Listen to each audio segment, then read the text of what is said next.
খালি পায়েতে মরুভূমির ওপর দিয়ে হেঁটে হেঁটে যেতে লেগেছে। এমন করে হাতে খাজুরের ডাল রয়েছে, আর সামনে দিকে যে কাফেলা রয়েছে যারা কিনা মক্কা থেকে 430 কিলোমিটার দূরে এসে এমন করে আগে এসে তারা দেখা যায় এমন করে হাতে অস্ত্র রয়েছে, তীর রয়েছে, বল্লম রয়েছে, সব কিছু নিয়ে তারা এমন করে বদর নামক স্থানে হাজির হয়ে গেছে মদিনার উপরে হামলা করবে বলে। আল্লাহ নবী সেখানে তাদেরকে দাঁড় করিয়ে দিলে। এ যুবকেরা, তরুণেরা, বাপেরা, তারা কোনো কথা শুনতে রাজি নয়। তারা বলতে লেগেছে এই সুযোগে মেরে দে, এই সুযোগে মেরে দে, কেননা আমাদের সংখ্যা 1000 আর মুহাম্মাদের সংখ্যা মাত্র 313 জন। আমাদের হাতে অস্ত্র রয়েছে, মুহাম্মদ খালি হাতে রয়েছে, আমাদের হাতে তীর বল্লম রয়েছে, ওদের হাতে খালি হাতে রয়েছে, আমাদের গায়ে লোহার জামা রয়েছে, ওদের গায়ে কোন রকম ভাবে কাপড় রয়েছে, আমরা হোটের পিঠে ঘোড়ার পিঠে রয়েছি, ওরা তো খালি পায়ে রয়েছে। এই একটা মৌকা, এদেরকে মেরে দে, মেরে দে।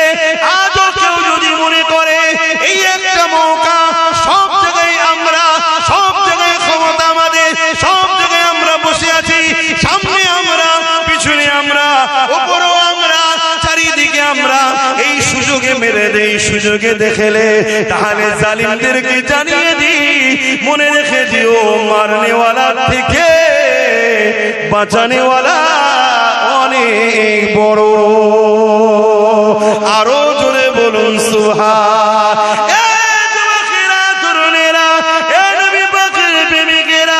আমাদের অন্যায়টা কোথায় হয়েছে? আমরা সব হাত খালি করে দিয়েছি, যা ছিল একে ওকে তাকে দিয়ে দিয়ে শেষ করে দিয়েছি। কখনো একবারও ভাবলাম না নিজের বাচ্চার ভবিষ্যতের কথা, কখনো একবার ভাবলাম না নিজের মসজিদ মাদ্রাসার কথা, কখনো একবার ভাবলাম না নিজের ঐতিহ্যের কথা, কখনো একবার ভাবলাম না নিজের ভবিষ্যৎ বাচ্চাগুলোর কি হবে। আর দুনিয়া জমিনে সামান্য ভিক্ষাতে আমরা বিক্রি হতে হতে হতে আজ এমন একটা জায়গায় পৌঁছে গেছি।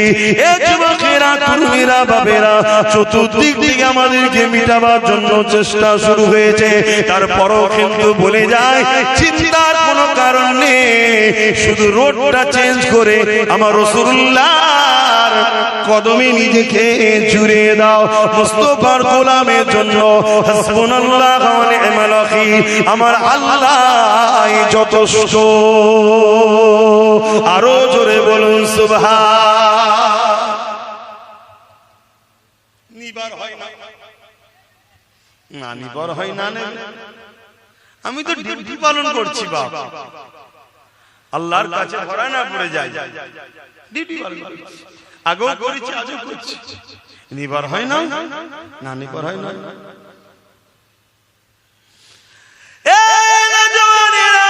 আবু জাহেল কিছুতে রাজি নয়, কিছুই বুঝতে চাই না। ও বুঝতে পেরেছে সুযোগে যদি না কাজে লাগায় আর সুযোগ পাবো না, কেননা সুযোগ আসবে না।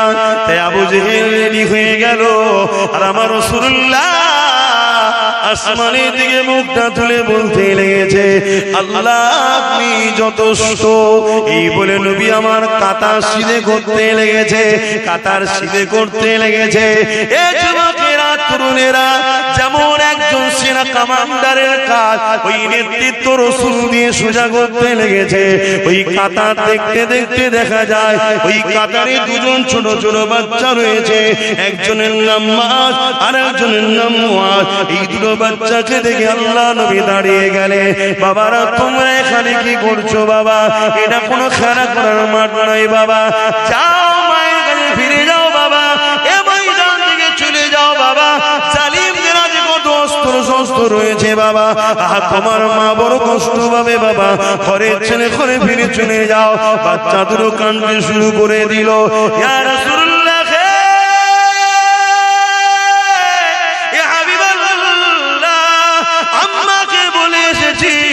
আমি আমার রাসূলুল্লাহর পাশে দাঁড়াবো। মা ইজাজত দিয়ে দিয়েছে, বাবাজি কোনো হাল হোক না কেন নবী ছেড়ে চলে আসবি না বাবা। ইয়া রাসূলুল্লাহ, হাবিবাল্লাহ, আপনি যদি যান আপনার সঙ্গে যাব, আর আপনি যদি না যান আমাদেরকে বেরিয়ে দেবেন না, আমাদেরকে ফিরিয়ে দেবেন না। এ যুবকেরা, ঈমান কোথায়? ঈমান কোথায়? ঈমান কোথায়? কিসের মোহাম্মদ দেখাও? কিসের নবীর উম্মত দাবি করো? কিসের মুসলমান দাবি করো? হ্যাঁ, দুনিয়ায় তুমি মরলে জানাজা হবে, হ্যাঁ দুনিয়ায় মরলে তোমার জানাজাতে কোনো পীর সাহেব পীরজাদাও আসবে, হ্যাঁ তুমি মরলে হয়তো মানুষ মুসলমান কোন মনে করে জানাজায় দাঁড়াবে, কিন্তু মনে রাখবে মিনহা খালাকনাকুম ওয়া ফিহা নুঈদুকুম ওয়া মিনহা নুখরিজুকুম তারাতান উখরা বলে যখন মাটি দিয়ে চলে যাবে, ওই কবরটা তোমার জন্য জাহান্নামের একটা গর্ত হয়ে যাবে। কেননা জীবনে তুমি আল্লাহ দ্বীনের জন্য কি করেছো বলো?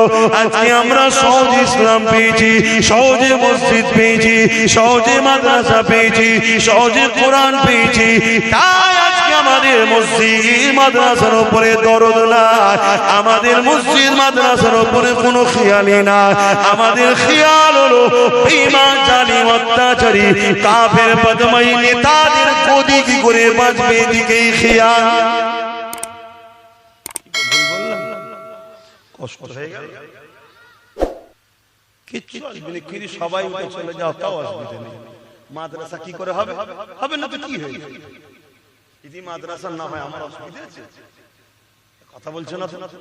এই মাদ্রাসা কি আমার ঘর নাকি? আমার পেরেশান, আমার ঘর হবে না, আমি থাকবো কোথায়, শোবো কোথায়?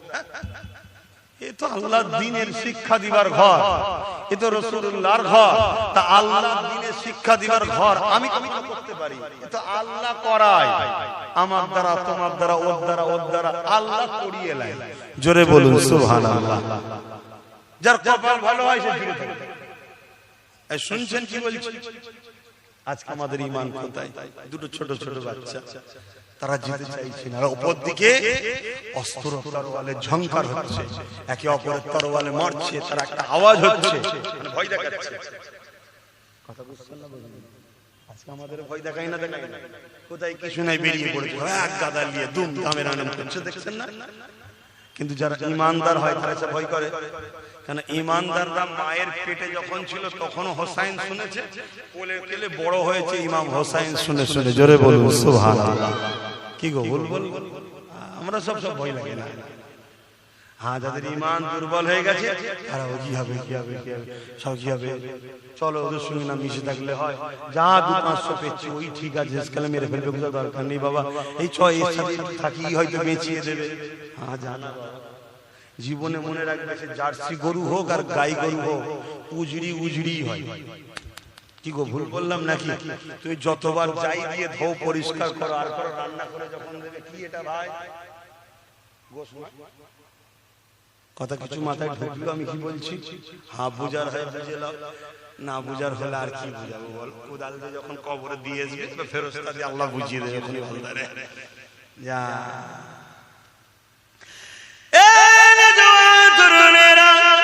আল্লাহ নবী বাচ্চাদেরকে বুঝাতে লেগেছে, তাদের চোখের পানি বেরোতে লেগেছে, বাচ্চাদের বলতে লেগেছে, ইয়া রাসূলুল্লাহ, ইয়া হাবিবাল্লাহ, হুজুর আপনি আমাদেরকে এখান থেকে সরিয়ে দেবেন না, হুজুর আপনার সঙ্গে থাকার ইজাজত দেন। আল্লাহ নবী বাচ্চাদের এই কাকুতি বিনতি দেখে আহারে রহমতের নবী ইজাজত দিল, বড় ভাই ডাকে, ঠিক আছে মায়ের কোলে দুটো সন্তান খালি হয়ে যাক, এটা কেমন লাগে? একটা ভাই বড়কে ইজাজত দিলাম, তুমি ঘরে ফিরে চলে যাও। ছোট ভাই হাউমাউ করে কাঁদতে শুরু করে দিয়েছে, ইয়া রাসূলুল্লাহ, হাবিবাল্লাহ, আমি কেন বড় হয়ে এলাম না? আমার নসিব কেন বড় হলো না? আমি যদি বড় হতাম বদরের জমিনে আল্লাহ নবীর সঙ্গে দিনের জন্য, আল্লাহর জন্য, হকের জন্য, রাসূলুল্লাহর জন্য দাঁড়িয়েছিলাম, কিয়ামতের দিনে এটা আল্লাহকে বলতে পারতাম। এইভাবে বাচ্চাটা কাঁদতে লেগেছে। হঠাৎ করে আল্লাহ বাচ্চার মাথায় বুদ্ধি দিয়েছে, বাচ্চা বলে উঠল, ইয়া রাসূলুল্লাহ, হাবিবাল্লাহ, লড়াইয়ের ময়দানে বড় ছোট তো ব্যাপার নয়, যার ক্ষমতা বেশি তাকেই কাজে লাগানো যায়। ইয়া রাসূলুল্লাহ, হাবিবাল্লাহ, ও আমার থেকে বড় হতে পারে কিন্তু ওর থেকে আমার ক্ষমতা বেশি। আপনি কুস্তি লাগিয়ে দেখো, আমি ওকে পরাজিত করে দেবো। যুবকেরা, তরুণেরা, এই যে নেশা, এই যে কান্না, এই যে রাসূলুল্লাহর সঙ্গে থাকার ইচ্ছা একটা, যদি আমি নবীর কাতারে দাঁড়িয়ে তরবারে আমার দর থেকে কল্লাটা আলাদা হয়ে যায়, কত সুন্দর না হবে। কিয়ামতের দিনে আমি আল্লাহর কাছে পেয়ারা হয়ে বেহিসাব জান্নাতি হয়ে যাব। আরো জোরে বলুন সুবহান। এটাই নেশা তো নাকি? আরে কথা বলুন, এটাই নেশা। আর আমাদের নেশা, আমাদের এই নেশা আছে। আমাদের জান লাগলে, মাল লাগলে আমরা অন্য জায়গায় খরচ করি, অন্য জায়গায় দিচ্ছি, দিনই কি দিচ্ছি, কিন্তু আমরা হকের পক্ষে থাকতে পারছি না। কেন? এর কারণ ওই বললাম, আমরা গুস্তাখে রাসূল হয়ে গেছি, বিয়াদবে রাসূল হয়ে গেছি। তাই আল্লাহ আমাদেরকে নিচ্ছে না, আল্লাহ নিচ্ছেন না। মনে রাখবেন, যদি কেউ মনে করে আমরা না হলে ইসলাম চলবে না, আমি ওই মুসলমানকে জানাই তোমার ইসলাম সম্বন্ধে ধারণাই নাই, ধারণাই নাই। আল্লাহ তোমাকে নিয়ামত দিয়েছে, নিয়ামতের কদর যদি করতে না পারো, আল্লাহ কেড়ে নিয়ে অন্যজনের হাতে তুলে দেবে, অন্যজনের হাতে দিয়ে দেবে। দেখো না, যে বাবরি মসজিদে প্রথম আঘাত করেছিল তাকেই আল্লাহ কলেমা পড়ালো, তার হাতে 100-এর উপরে মসজিদ আল্লাহ বানিয়ে নিল। জোরে বলুন সুবহানাল্লাহ। আরো জোরে বলবেন না সুবহানাল্লাহ? নারে দিবে। তাহলে ইসলামের জন্য আমাদেরকে এগিয়ে আসা দরকার আছে না? কিন্তু আমরা কোথায়? আমরা কোথায় আমার জানা নাই।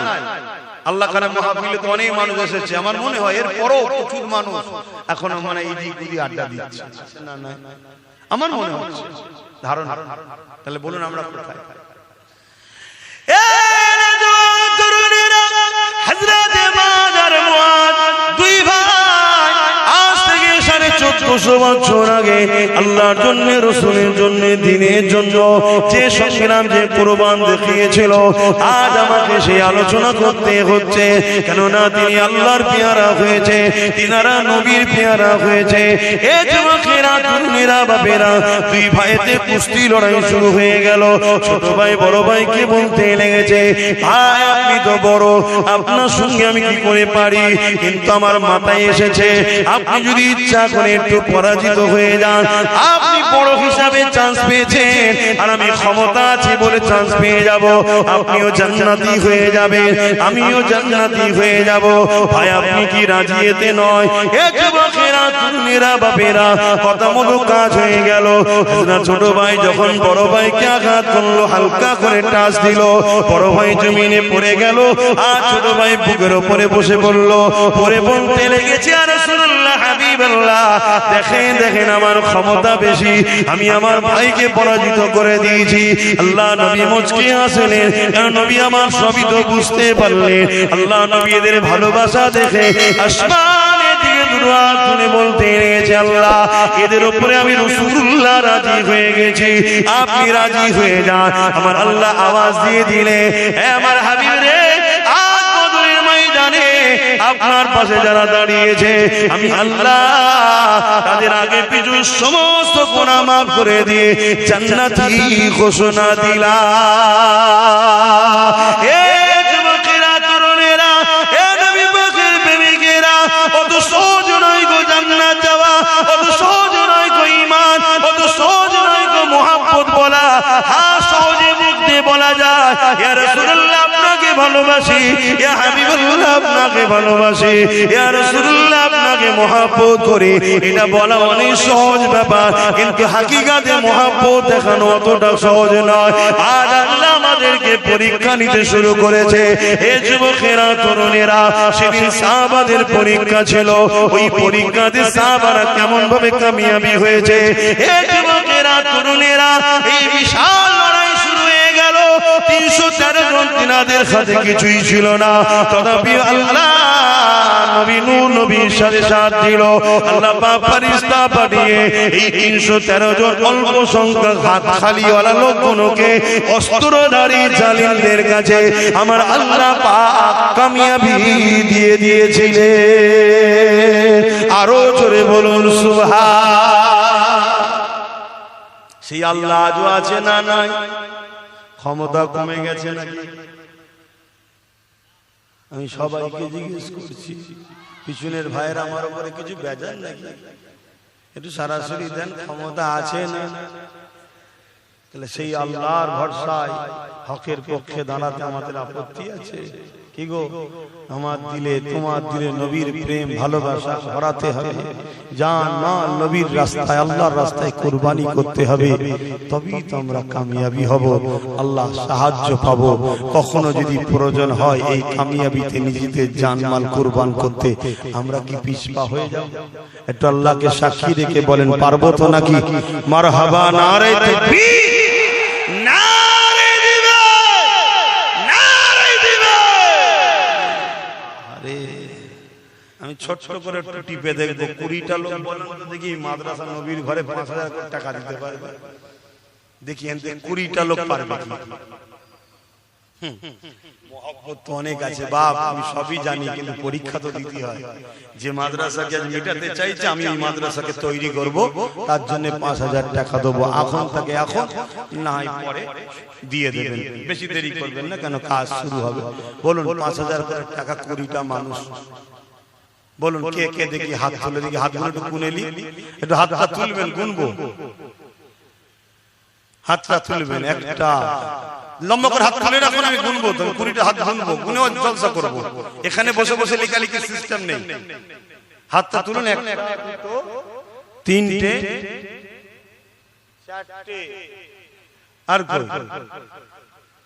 5টা, আপনিও দেবেন, 6টা হয়েছে, 6টা হয়েছে। হাত নামান, আচ্ছা কমসে কম 10টাই হোক। 6টার মধ্যে 7 নম্বরে কে আছে? 6টা হয়ে যায়, 4টে দরকার, তারপর আলোচনার দিকে যাবো। জলদি করে বলুন কি আছে। আর 4টে লোক দরকার, 4টের মধ্যে প্রথম কে হাত তুলে দেখি, কেউ আছে হাত তুলছে? এই 4টের মধ্যে প্রথম কে হাত তুলবে যে আমি 5000 টাকা দেবো, নবীর ঘরের ঢালাই হবে, এর জন্য আমি খরচ করবো, সামনে বছরে যেন ইনশাআল্লাহ ঢালাই হয়ে যায়, আল্লাহ কবুল করে, বোন আল্লাহুম্মা আমিন। কে আছে বলো? কেউ আমার উপরে যদি রাগ থাকে থাকতে যাক, মাদ্রাসার ভালোবাসাই তো বলবো। রাগ আছে নাকি? আব্বাস সিদ্দিক একটু বেশি বোঝে তো বেশি বলে, অনেকের উপর আমার উপর রাগ আছে, আমি জানি, আমার কওমের লোকেদের রাগ বেশি। আবার এই 4টে মানুষ দরকার, এই 4টের মধ্যে প্রথম কে হাত তুলবে? হ্যাঁ হ্যাঁ, তাহলে আর 4টে লোকের, এতগুলো লোকের মধ্যে মাত্র 10টা লোকই হচ্ছে না যে আমরা 5000 টাকা নবীর ঘরে দেবো, নামটা লিখে নেন, নগদ থেকে নগদ দেন, একটু বলেন। আর 4টে আছে? দরুদ শরীফ আল্লাহুম্মা সাল্লি আলা মাওলানা মুহাম্মদ ওয়া আলি। কে আছে একটু বলেন। 4টে ভাই লাগবে আমার, কি বাপ 4 জন দেন। কত ছেলের পিছনে খরচ করছেন, ভালো জিনিস, নবীর ঘরে তো একটু খরচ করে, নবীর পিছনে একটু খরচ করে, নবীর মাদ্রাসায় একটু বলবেন। কেউ হাত তুললে বলবেন যে 4টে মানুষ দরকার, এই 4টের মধ্যে প্রথম কি হাত তুলবেন? কি গো 4টে ভাই পাওয়া যাবে না? বেশি তো চাইনি, 10,000 বলিনি, 20,000 বলিনি, মাত্র বলেছি 5,000 টাকা। যারা নাম লিখছেন একটু দেখবেন, অনেকে আবার হাত তুলতে ভয় খেতে পারে, কেন এখন তো দান করেও নিরাপদ নেই। কথা বুঝে আসছে না? যারা মাদ্রাসাকে মিটাতে চায় তাদের কিছু মানে কি বলে, তাদেরই দলের লোক কিছু আমাদের ঘরের মধ্যে রাখা আছে। তারা সূরাতে সকলে মুসলমান, কিন্তু আমাদের কণ্ঠকে, আমাদের বারন্তকে সবসময় পিছন থেকে রুখে রেখেছে। তারা দেখে ও মাদ্রাসাতে খরচ করছো, তার মানে মাদ্রাসা হবে। মাদ্রাসা যখন হবে চলো ওকে টার্গেট করো, ওর উপরে জুলুম করো। হাজার জুলুম আসলো বা আপনাকে হকের পক্ষে টিকে থাকতে হবে, তবে চির শান্তি। অত সহজ নয়। আল্লাহ কি ঠিকালে বসে আছে জান্নাত দিতে হবে? তুমি প্রেমের ইজহার করো, ভালোবাসা দেখাও। আর ভালোবাসা তো বিপদ না এলে তো বোঝা যায় না। ভালোবাসা বিপদ না এলে বোঝা যায় নাকি? সুখের দিনে কি প্রেম ভালোবাসা বোঝা যায়? একটু বিপদ এলে তখন বোঝা যায় যে ভালোবাসা আছে না গেছে। বলেন, একটু হাত তুলবেন। কে আছে? একজন মানুষ হাত তুলে বলুন যে আমি দেবো। চারজনের মধ্যে কটা নাম হলো? তোমরা দেখো না কটা নাম হয়েছে? এখানে একটা লিখেছো, দুটো আছে, সব মিলিয়ে কটা হলো বলো? ফোনে একজন বলেছে, আল্লাহ দানকে কবুল করে বলো আল্লাহুম্মা আমিন। 7 জন হয়েছে, তাহলে 3টে দরকার। তো এতগুলো মানুষের মধ্যে থেকে 3টে নাই। তোমরা দিচ্ছ বলেই তো হচ্ছে, এভাবেই তো করতে হবে। আর তুমি যদি বলো যে দেবো না, এই মাদ্রাসাকে এক্ষুনি 3 তালাক করে দিবার লোক আছে, এক্ষুনি করে দেবে। কিন্তু সেখানে নামাজের শিক্ষা, রোজার শিক্ষা সব হবে, কিন্তু রাসূলুল্লাহর বিরুদ্ধে শেখানো হবে। বলুন, এক্ষুনি করে দেওয়া হবে।